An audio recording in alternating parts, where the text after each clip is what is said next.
Good morning. Good morning, Don. Hey, Liz, happy January something or other. Fourth? It's the 4th. Yeah. Yeah. I was at the pool the other day and this lady said, I'm so excited. I have swum every day this year. And I said, oh my God, that's so great. You are awesome. And then I realized it was January 2nd. It'd only been 2 days. But that I was thinking she'd been talking about the last 365. And it was really fun to think about this idea of cool measurements, right? And finding what you need and having a point of view that gets you what you want, right? She wanted a lot of health. And so she's like, I'm gonna swim every day this year. It's just really funny. And celebrating things as they happen. Absolutely. I think that's so important. So I want to welcome everybody back who is joining us live. We're going to we have a few guest speakers lined up over the next couple of weeks. So we're really excited about that, talking about the Great Resignation. And the Great Resignation is really about, there's a lot of folks who are, now that they've had a chance to kind of live through pandemic number 3, right? We've been through 19, Delta, Omicron, and a lot of people are rethinking their lives, aren't they, Liz? Yeah, getting a lot of clarity. What's really important to them. Yeah. And how do they make their lives work with this new sense of what's important, or how do they make changes? And so not everybody who listens to this is going to be like jumping ship from what they've already known, or maybe they've already jumped ship and went, oh my God, what was I thinking? I didn't have this planned out very well. I didn't have it planned out for a pandemic. I'm sorry, what? I didn't have it planned out for a pandemic. No, and we figured it'd be over by now, right? So, but people are kind of getting used to these new and different lifestyles, and there is no normal to go back to. There's always a new normal, and you get to invent your new normal, right? We don't know how long this is going to go on. Could be another couple of years, right? So if you want something different in your life, now is really a good time to start thinking about it and understanding it. And yesterday we talked about, the law of thinking, that people don't think very hard. They don't do a lot of deep thinking about what they want. They're more in reaction mode to whatever is happening in their lives, right? And today we're going to be talking about the law of supply. Now, tell me about that, Dawn. What does the law of supply mean? Sure. So, the law of supply, there's the economic law of supply, like supply and demand. So when there's a lot of something available, the price tends to go down. And when there's not very much of something, the price tends to go up. Now that's the law of supply and demand. But in this particular case, we're talking about a different kind of law, more a natural law with regard to the supply of components, the supply of material, the supply of thought. It's more of, in some ways it's metaphysical, but it translates into the real world. So when we think about the law of supply, and I'm paraphrasing from the missing or forgotten laws, the lost or forgotten laws that Bob Proctor talks about. In this particular case, he's talking about the law of supply with regard to being able to pull together the resources that you need to have your vision come true, to have your dream come true, right? So we often talk, Liz, you and I often talk about people say, I want $1 million. I mean, I'd love to have $1 million just show up in my lap, right? But what are the odds of $1 million check showing up? I mean, you think about the lottery. It's pretty low. Yeah, it's really low, right? But if we say, if the UPS man showed up, or the FedEx man, or the mailman, or somebody showed up and knocked on your door and said, hey, I got your $1 million out here, how might it show up? So Liz, if I said to you, hey, UPS guy's outside, he's got something worth $1 million out there, what might it look like at your house? So at my house, it would be multiple different things. It would be, we live inner city, so we have no driveway or garage, but we would build one. And then we would get 2 new cars. And then we would do some renovations to the 3rd floor to make it a whole ensuite.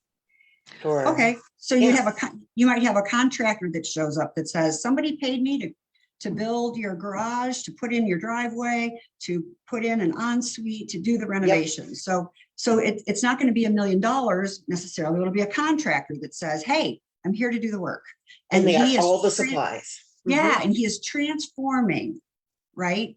Transforming something so that it's the value of $1 million, right? Right. Somebody like Thomas Edison or Ford, they took an idea, they took materials, they put things together and created $1 million ideas. It, you know, if you had $1 million, even in a check as it showed up, a lot of people wouldn't know what to do with it. Do you put it in your savings account? Do you put it in your checking account? You have to think about what is protected by FDIC. Do you put it in stocks? Do you put it in bonds? When the guy shows up, does he show up with stocks that could be worth $1 million? Does he show up with something that you don't need that you could sell that would be $1 million? So the law of supply is really looking at transforming the things that are around you and having your eyes wide open enough to be able to see it when it shows up, right? Love it. Yes. Yeah. It kind of reminds me of a client, that we worked with, and we helped her kind of shimmy into what it would look like. And then when it happened, she was able to see it, right? But you don't always see it right away. Is that Robin? No, Abby. Abby. So can you say a little, Yeah. we don't want to tell Abby's last name for privacy purposes, but a little bit about what that transformation, the supply looks like in that situation. Yeah. So she had a business that was in exchange for time for money. And even though she was really good at it and she really loved it, and we worked on increasing her income to buy her some freedom, what she really wanted was a way to make money that was part of her lifestyle. So we had to get to the point where we got some clarity of what it is that she really loved to do, and what is it that she, loved being and with her family and everything else. And she loved vacationing in Upper Michigan. Don't we all love vacation? About it, right? Yeah. We all love vacation. Right. And then she was able to, she said one day when she was up there on vacation to the place she was staying, I wish I didn't have to go home. But she was able to get really crystal clear in a couple different things, like how much was enough in her life, what did it look like, what brought her joy. And then the person that she was speaking with said, oh my gosh, there's a hotel right next door. Well, right next door is huge because they all own these huge lots. Because it's like, what is it called? Like ski country, and they have, jet ski tours, and, so there's lots of lands and lakes and everything. And he said that the hotel next door was for sale. She went and looked at it and knew it was supposed to be hers based on all the work that we did. And she had no idea she was going to own a hotel. And now she's a hotel owner. Right. But she knew she had a vision of where she wanted to go. She knew she wanted a vacation lifestyle. So she's willing to change the sheets and clean all the bedrooms and clean all the bathrooms so that she can have this lifestyle. But she had to have her eyes open so that when the opportunity showed up, she could take advantage of it. Yeah. Right. It isn't like it was a place in Cincinnati. If there was a hotel in Cincinnati where we all live, that kind of hotel wouldn't have been attractive to her. She wanted it in a certain kind of location. She wouldn't have seen it as an opportunity for her. Right. And so everything we really want, everything we need is out there. But quite often we've put so many rules around it, it's hard for it to show up in a way that we could see how to transform it. Yeah. So, one of the things I think that we don't necessarily talk about a lot amongst our friends and stuff like that is we get so clear on the vision that we can actually see it when it happens. Right? Sometimes it's broad. Sometimes you're like, oh, I call it the 3-step shimmy, So you're like, oh, it's kind of like this. So I want it to be goldish. I want it to be this or that, whatever it is. Right. So with Abby, it was, I wanted to be able to take vacations whenever I wanted. I wanted to be, make money where I didn't have to have an exchange for time for money kind of thing. Right. Right. So she was able to shimmy into some of this. and get it so clear that when it showed up, it was obvious what it was. And the cool Mhm. thing was is when she looked at it, it was already booked out for several years. So it gave her Oh, an opportunity to step into the business and already be successful. And now she just has to make it her own, right? right, So I right. think it's really important to kind of add some what we call feet and legs to, the dream that you have, so Mhm. you know what it is that you're looking to create. So then you can then look around and go, how do I transform what I have into that? Right, right. And to transform it in different ways. I think about, water. There's while the water isn't always available everywhere that you are, there's all Mhm. the amount of water never changes. There's hydrogen and oxygen, and it goes from, it's rain, it can be sleet, it can be snow, it can be condensation, it can be steam, it can be salt water, it can be fresh water, but it doesn't go away. It's just Mm-mm. transforming states on a regular basis, right? It could be ice in your refrigerator for a little while. It could be, this morning we had ice on the street from where the water was from the rain because it was so cold. But that the water, there's always a supply of water. You just have to know where to go to get the water or how to put hydrogen and oxygen together to make the kind of water that you might need, because there's always hydrogen and oxygen that's out there, right? But we don't always think about that. We expect it to show up. I want water in my glass.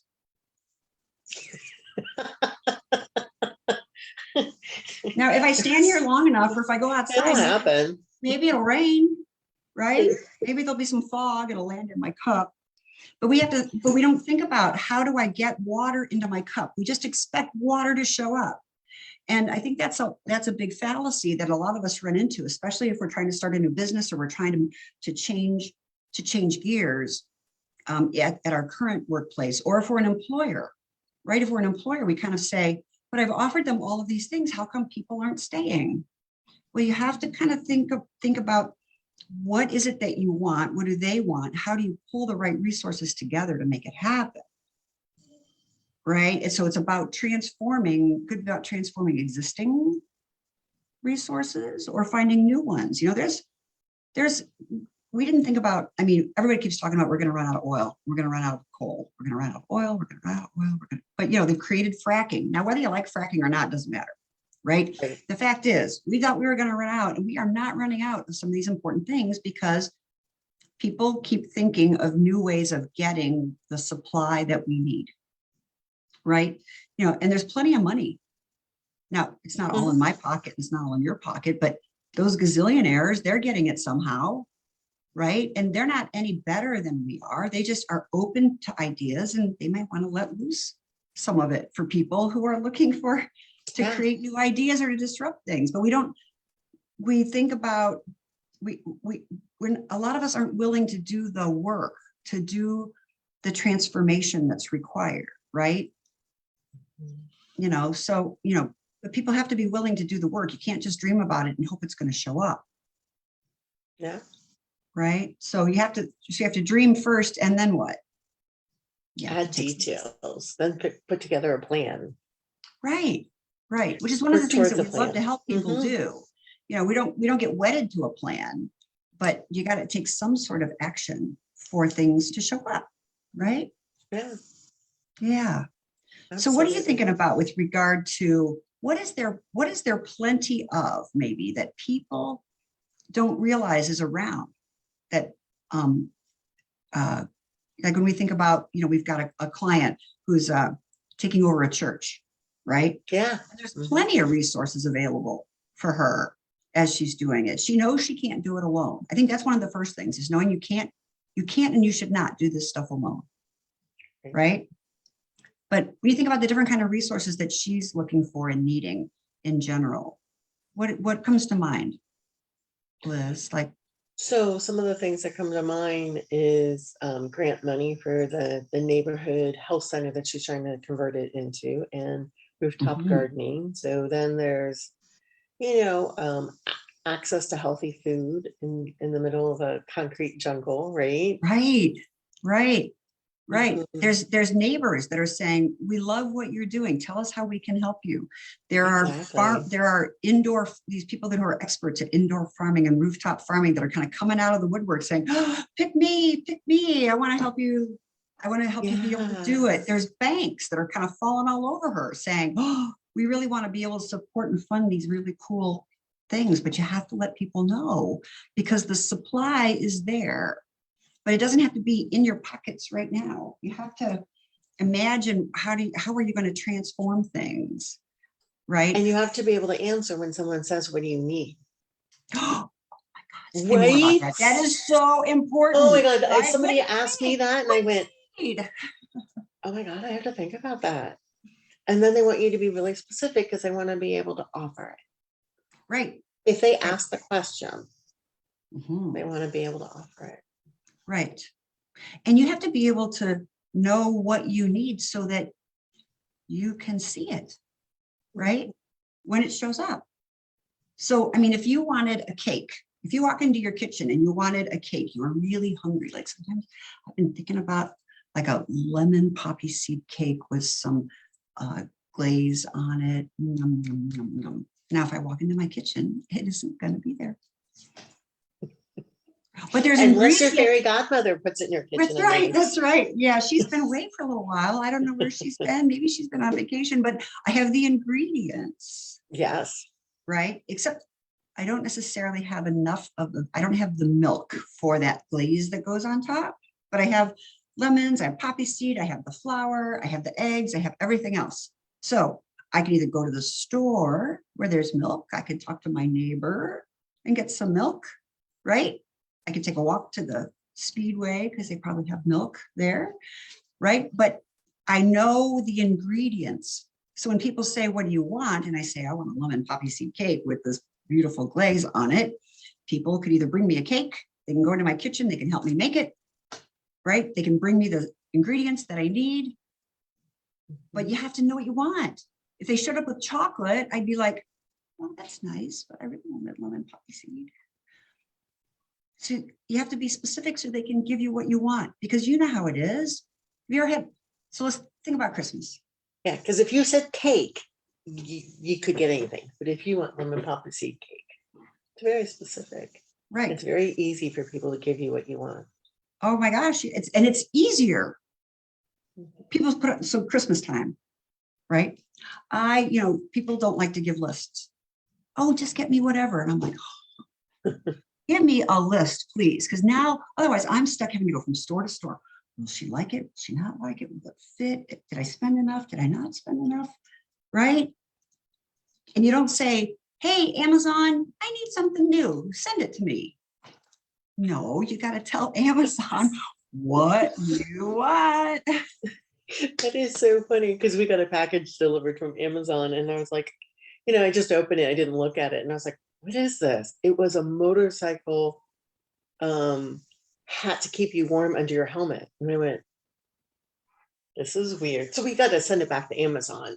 But it was like not on my want list. Right, right. Isn't that weird? But we think that people will just magically show up with what we want. They can read our minds and they can't. And there are so many people, especially people that are, so we work in the world of archetypes, right? So a maverick kind of looks over the whole thing and says, I need this and this and this and this and this to put things together. The ruler is looking out over the entire kingdom. So these people need this and these people need that. Let me go see if I can get it for them. The connector wants to connect you with people, right? The nurturer wants to give you exactly what you need on a silver platter, right? So half of the And the archetype, romantic wants a magic wand and bonfire. right? So half of the archetypes are ready. They are at your service. So you got to tell them what you want. Don't leave them guessing. And I think that's the important thing about supply is what you need is out there. What you need is out there, right? You just have to ask, be specific. So what else about that, Liz? Any other, I said, because today is the day we have our class on Tuesdays with our our Money Master Plan Mastermind group. And you guys, if you haven't heard about this, this is a small group, usually about 10 people rotating in and out of the program. You're in for about 4 months. Plus there's a workbook and there's a video program, and it's about creating your 5-year strategy, creating your 1-year set of activities, trying to figure out what's the financing behind it so you actually get what you want this year instead of hoping and dreaming about it. You're going to make it happen. And this is the perfect time to do it. So it's never too late to join. I'll put the link down in the chat. Anyway, so Liz, so we have to jump off in just a minute so we can let those people into the Zoom link for class. But what are some last thoughts that you might have, Liz? It's not too late to design the life you want. You have enough time, you have enough money. Talk to us. We can help you with this. We can help you. Many people think it's too late, and it's not. Have you heard about like these women who are 75 years old getting their law degrees, and you think, why would you get your law degree at 75? It's like, because I can. I have anything else going on right now. It's never too late for your next career, for your next life, for your next adventure. Sorry, I interrupted. No. I love that. I have an aunt who always said it's never too late to change your mind. She changed her career 4 different times. Totally get it. Totally get it. Yeah. So, well, if you are someone who's watching this and you would like to be on the show with us, let us know if you have ideas, or email us with some questions that you might have, and we will cover those topics. And then, but tomorrow we're going to be having another law that we'll be sharing with all of you. I'm very excited about it. So until tomorrow. Can I mention one thing? Yeah. I do want to make sure this is not in the laws that we're now covering, but there is no law of assertion, even though people think it is. Like when they first start learning the law of attraction and other stuff, they're like, oh, I can just keep thinking of this and make it happen in my life. Well, the law of assertion doesn't work.